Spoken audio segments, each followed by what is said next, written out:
Today on GrowthShares, let's compare which company, Citigroup or Wells Fargo, makes a better long-term investment. If you want to go into depth with the grades for each company, there's a link to each of those videos in the description below. What this video is about is to compare between two companies and see whether which one makes a better long-term investment. Of course, you could invest in both companies, but if you had to pick only one, which one would it be? We're going to go over the 3 factors for each company and compare them: the business, the stock, and the price. Then we'll add them together and get a final grade. Whichever company has a higher grade is, according to my analysis, the better long-term investment. First, let's compare the business of each company. The business factor is made up of 8 metrics, each weighted differently. And if you want to know more about these metrics, there's a separate video explaining all that, link in the description below. The business factor is basically how good is the business. Does the company have a good business going?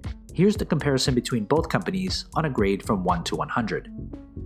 Next, let's compare the stock of each company. The stock factor is made up of 5 metrics, each weighted differently, and an explanation of each metric is provided in a separate video, link in the description below. The stock factor is basically how good the company's stock has been doing and how well it may go in the future.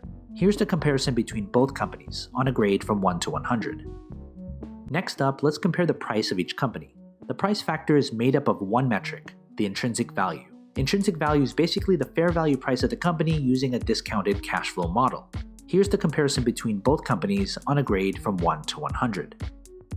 And before we reveal the final grade of each company, consider becoming a Patreon member. For only $2 per month, you'll receive a spreadsheet of every grade from every company I've analyzed on this channel. It's continually updated, so check it out.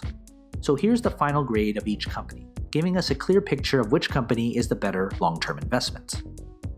Remember, if you want to know more about each company and how I came up with their grades, I've left a link to each video's analysis in the description below. Let me know what you're invested in and if you agree with this comparison. What other companies should I compare next? Leave a comment below and consider subscribing to GrowthShares. And as always, take care of your money.